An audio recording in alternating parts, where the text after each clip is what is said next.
Eugene Mulero here for a Transport Topic special election preview, and joining us is Kellie Mejdrich. She's the appropriations and budget reporter at CQ Roll Call.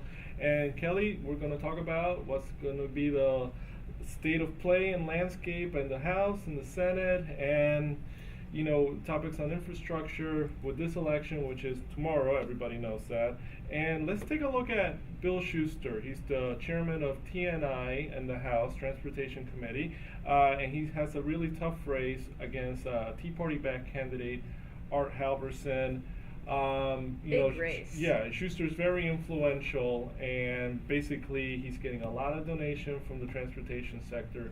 He's out fundraised Art Halverson by $3 million, but he's still in a tough spot. It's a really difficult race because, in a strange turn of events, Art Halverson, who challenged him in the primary, is now running as a Democrat, even though he's a Tea Party Republican. Yeah. And a lot of the race is getting it's one of the grittier races, I would say, of the 2016 election.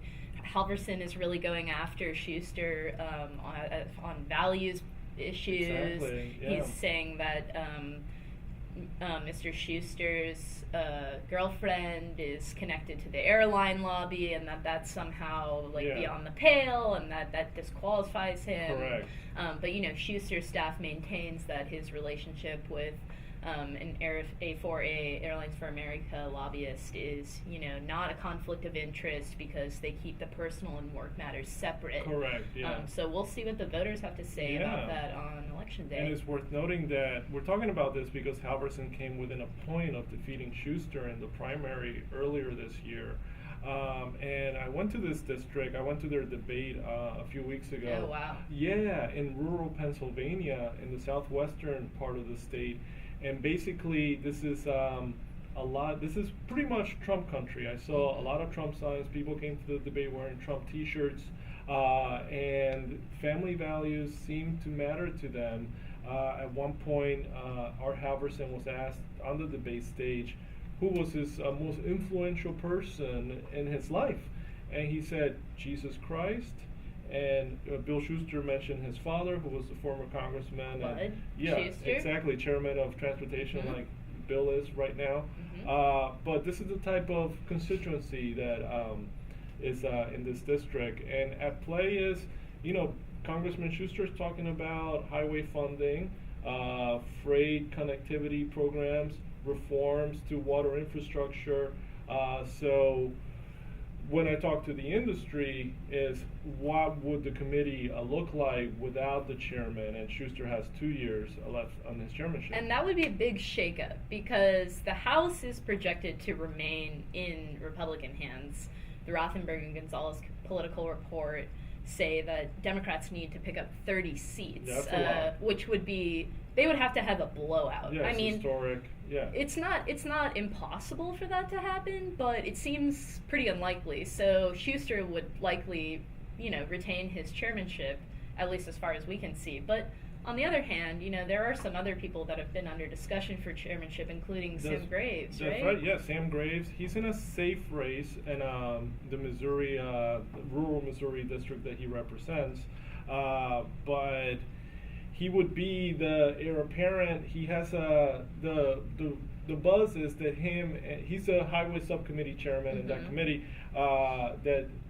That the rumor is that Jeff Denham, who is the railroad subcommittee at the transportation committee, would vie for the job, and that Denham is more in tune with leadership, the Paul Ryan circle. Interesting, yeah. But Denham is in a tough race in California against the Democrat Michael Eggman, and really the race is a toss-up.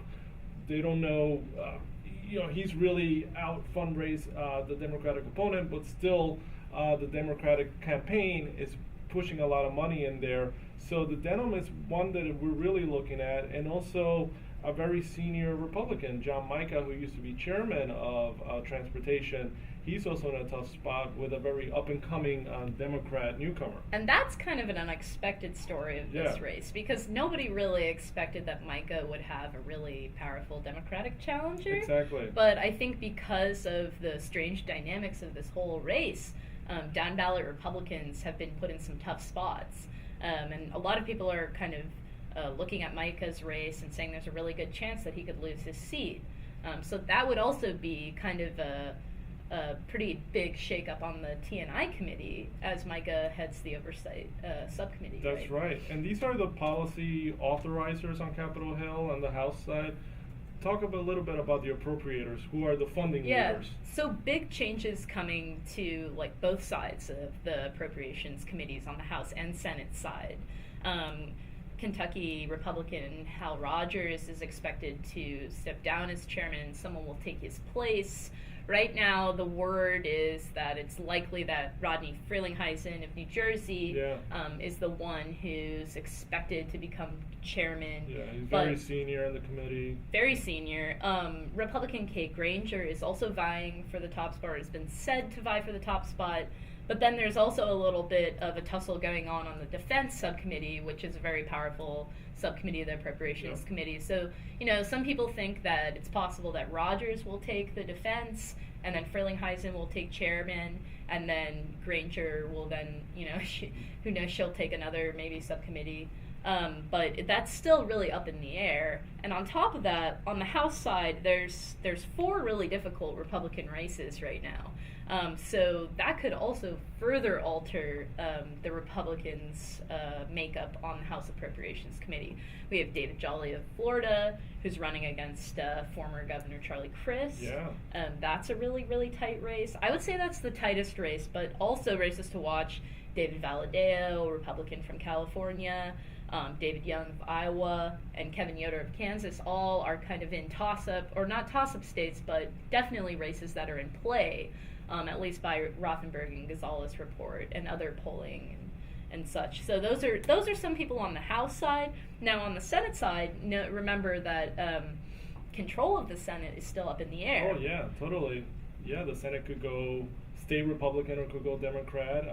As in this morning, you and I looking at the prognosticators, it's really 50-50, too close to call. And one of the races that we're looking at is the one out of Missouri, Senator Roy Blunt, who's part of leadership, and you would think he's in a safe place, but voters in Missouri are really pushing his Democratic challenger, Jason Kander, who's a fresher face. He's calling Roy Blunt an insider. We care about Roy Blunt because he's in the Commerce Committee and he oversees freight policy. He helped author some of the freight reforms at FMCSA.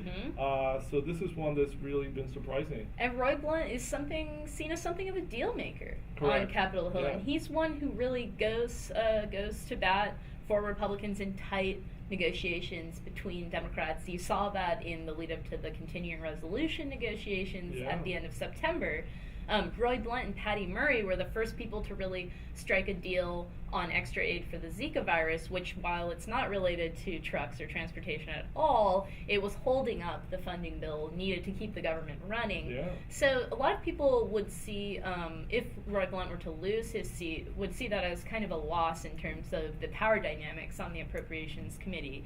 Additionally, Mark Kirk of Illinois is running against Tammy Duckworth. And he's got into trouble for some of the comments he's made about the Congresswoman. There was a flub there during a debate where he made some comments about Tammy Duckworth's heritage that a lot of people said were beyond the pale. Exactly. So that's a little bit of a difficult thing that's going on there. It's unknown really how that race is going to go.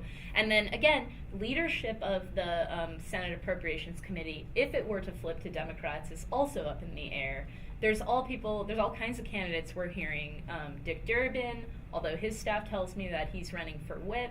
So then we also have Dianne Feinstein of California, Patty Murray of Washington. There's a lot of different people up for leadership of the Appropriations Committee. Pat Leahy as well.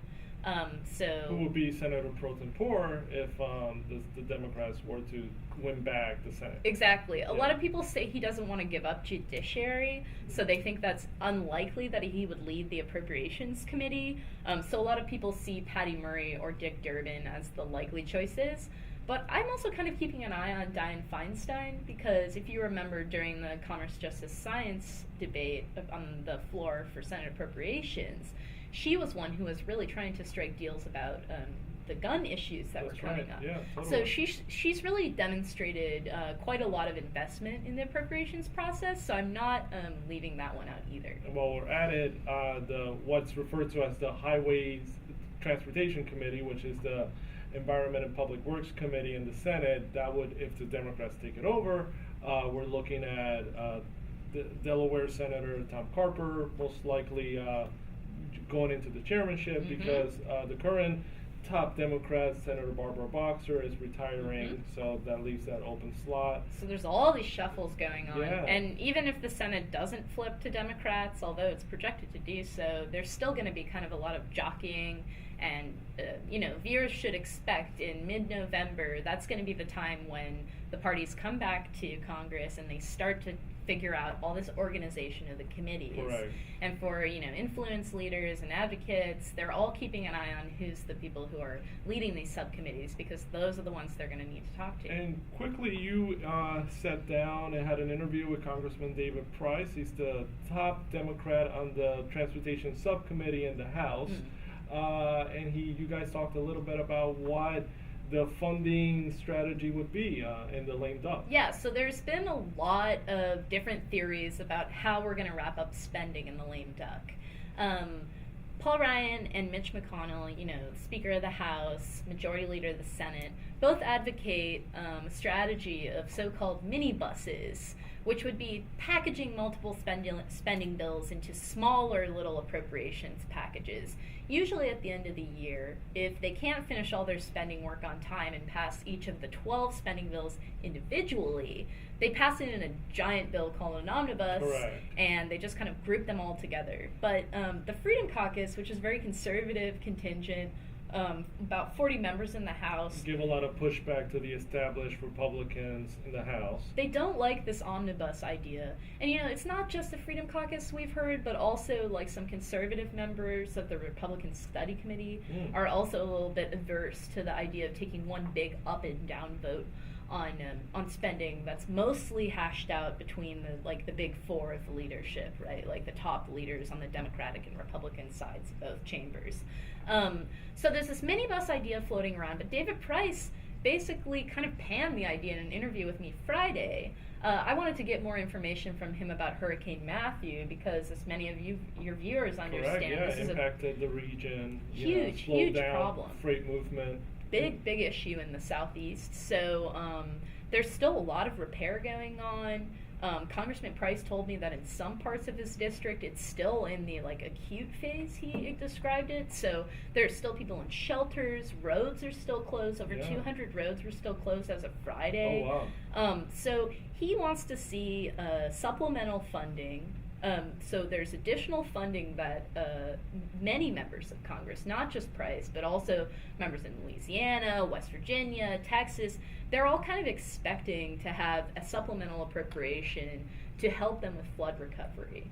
So that's kind of one ask that's going on the domestic side. We're also expecting a little bit more of maybe money for Zika. Some people want more money for the Zika virus. So you've got that on one side, and then on the other side, you've got the Pentagon just last week said they're going to maybe request another $6 billion for overseas conflict. So there's a lot of jockeying going on for additional spending, both on the defense and non-defense side, and appropriators are probably and most certainly hashing this out right now. What are we going to see? Are we going to see a supplemental? Is that going to ride on a minibus? Is it going to ride on an omnibus?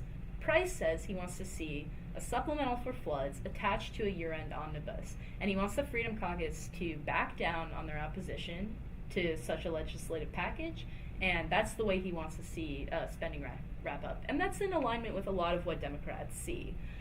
But again, it all depends on who's going to be controlling Congress after Election Day. That's so right. we'll see. And tune in for the lame duck. And Kelly, I want to thank you. Thank and that you. wraps up Transport Topics Special Election Preview. Thanks.